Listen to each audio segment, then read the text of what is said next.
அஸ்ஸலாமு அலைக்கும் வரஹ்மத்துல்லாஹி வபரகாத்துஹு. அல்ஹம்துலில்லாஹ். ஒரு அற்புதமான இன்றைய காலை பொழுதிலே காதர் மொய்தீன் சார் அவங்களுடைய அற்புதமான மோட்டிவேஷன் ஸ்பீச் நம்ம கேட்டோம். மணிக்கணக்கில், அதாவது அழகான அந்த வாசக கோர்வையோடு பேசக்கூடியவங்க சார். சில பேருடைய பேச்சில் ஏதாவது தவறுகள் வந்துடலாம், பிழைகள் வந்துடலாம். ஆனால் மாஷா அல்லாஹ் சாருடைய அந்த பேச்சு நடை அப்படின்றது அப்படி செதுக்கப்பட்டதை போன்ற அழகான வாசகங்களோடு அமைந்தது.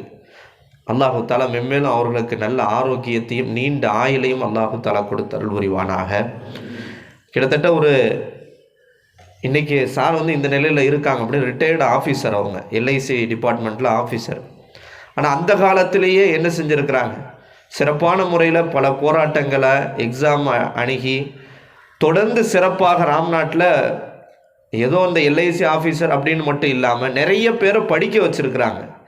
பள்ளி பொறுப்பில் இருந்திருக்கிறாங்க, தமிழ் சங்கத்தில் இருந்திருக்காங்க. நிறைய சேவைகள் இன்றைக்கி வரைக்கும் ஏதாவது செஞ்சுக்கிட்டே இருக்கணுன்ற அந்த எண்ண ஓட்டத்திலே இருக்கிறாங்க. தன்னுடைய சொந்த ஊர் கம்பத்தில் கல்வி சங்கம் ஆரம்பித்து கல்வி சார்ந்த விழிப்புணர்வுகளை இங்கே ஏற்படுத்தணுன்ற முயற்சியிலையும் இருக்கிறாங்க. கல்வி சார்ந்த ஏதாவது ஹெல்ப் வேணாலும் செய்யறதுக்கு தயாராகவும் இருக்கிறாங்க. இன்றைக்கும் ஒரு வாலிபராகவே இருக்கிறாங்க சார்.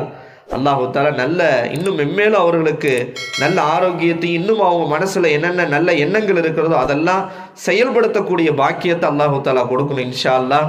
நமக்கு சார் ஒரு முன்மாதிரி.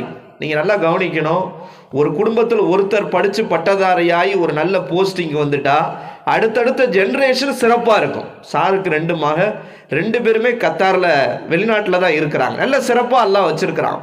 அப்போ இன்றைக்கெல்லாம் நம்ம ஏன் கஷ்டப்படுறோம்? நம்முடைய பெற்றோர்கள் படிக்கலை, ஒவ்வொரு நேரமும் ஒவ்வொரு நாளும் ரொம்ப கஷ்டப்படுறாங்க. காரணம் அவங்க எஜுகேஷனில் அந்த காலத்தில் படிக்கலை.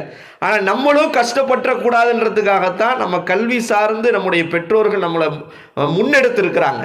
நாளைக்கு நம்மளும் ஓபி எடுத்துட்டு ஒழுங்காக ஓதாமல் ஒழுங்காக படிக்காமல் நம்ம இன்னும் நல்லா டேலண்ட்டாக வராமல் நாளைக்கு நம்மளும் கஷ்டப்பட்டு நம்ம அடுத்த சந்ததியும் கஷ்டப்படுத்துகிறவங்களா நம்ம ஆக்கிடக்கூடாது. அதனால் நம்ம நல்ல எழுச்சியோட எனர்ஜெட்டிக்காக, சார் சொன்ன மாதிரி நீங்கள் எனர்ஜெட்டிக்காக இருக்கீங்களான்னு தெரியல, அவங்க எனர்ஜெட்டிக்காக இருக்கிறாங்க. அதனால் நம்ம எனர்ஜெட்டிக்காக இருக்கணும். நம்ம கோலை என்ன செய்யணும், நம்ம நிர்ணயிக்கணும், அதை அச்சீவ் பண்ணணும். ஒவ்வொருத்தரும் நல்ல கல்வியாளர்களாக, நல்ல பட்டதாரிகளாக, சமூகத்தில் உயர்ந்த அந்தஸ்து மிக்கவர்களாக ஆகணும். எல்லாம் உள்ள அல்லாஹு தஆலா அதற்கு அருள் புரிவானாக. நம்முடைய சிறிய அழைப்பேற்று வருகை தந்த காதர் மொய்தீன் சார் அவர்களுக்கு மிக்க நன்றியும் ஜஸாக்குமுல்லாஹ் கைரல் ஜஸா என்ற துவாவோடு என்னுடைய நன்றியுரையை நிறைவு செய்து கொள்கின்றேன். அஸ்ஸலாமு அலைக்கும் வரஹ்மத்துல்லாஹி வபரகாத்துஹு.